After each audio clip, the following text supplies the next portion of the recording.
नमस्कार मंडळी, चला झटपट बनवूया.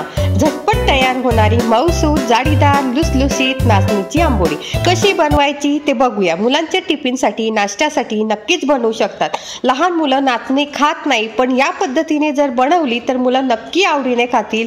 चला तर रेसिपीला सुरुवात करूया.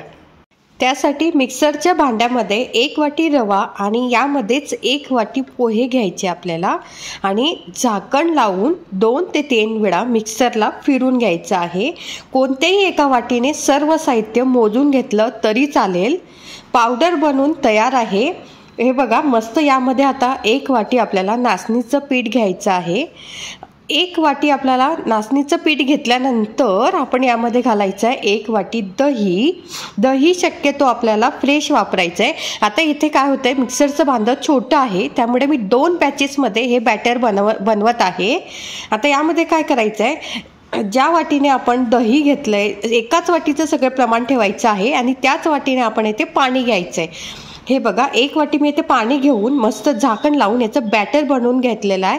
पाणी तुम्हाला इथे कमी जास्त लागू शकतं, कारण गरज असल्यास अजून 1 वाटीपेक्षा थोडं पाणी तुम्ही इथे वापरू शकतात. याची कन्सिस्टन्सी आपल्याला अशी ठेवायची आहे, खूप जास्त पातळ नाही आणि खूप जास्त घट्ट नाही. आता हे एका भांड्यामध्ये आता हे सर्व बॅटर आपण काढून घेतलेलं आहे. मिक्सर आपण काय करायचं आहे, 1.5 वाटी पाणी लागेल, म्हणजे टोटल मला इथे 1.5 वाटी पाणी लागलेलं आहे. रवावरती आपलं हे पाण्याचं प्रमाण सगळं डिपेंड आहे. आता यामध्ये काय करायचं आहे, आपल्याला घालायचं आहे मीठ चवीनुसार आणि अर्धा चमचा इथे मी बेकिंग पावडर घेतलेली आहे आणि आता हे सर्व छान मिक्स करायचं आहे. आता बेकिंग पावडर तुमच्याकडे नसेल तर तुम्ही अर्धा चमचा इनो फ्रूट सॉल्ट घेऊ शकतात.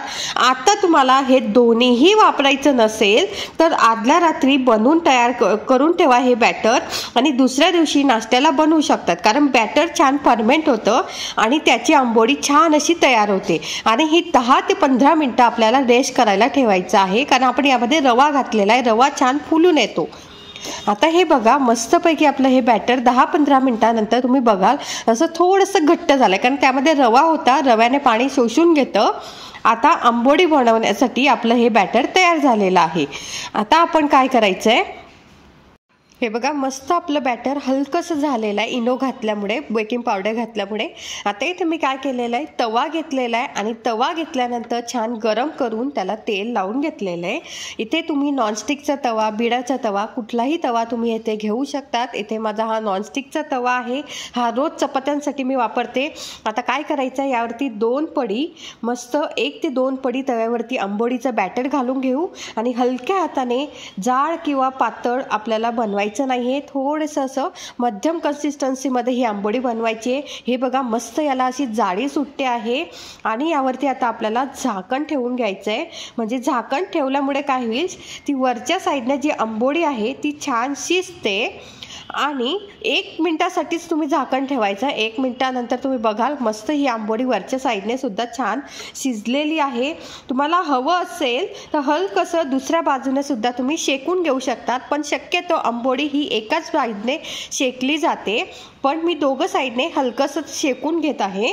आता काय करायचं आहे, आपल्याला पद्धतीने ह्या सगळ्या आंबोळ्या आपल्याला बनवून घ्यायच्या आहेत.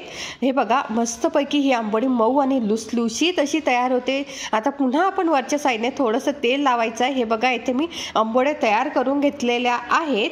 आता मस्त अशी झटपट आणि घरच्या साहित्यात ही आंबोळी तयार होते. याची रेसिपी खूप सोपी आहे. फक्त पाण्याचं प्रमाण हे रव्याच्या प्रकारानुसार कमी जास्त लागू शकतं. ही आंबोळी खूप वेळ मऊ आणि लुसलुशीत राहते, त्यामुळे मुलांना खूप आवडते.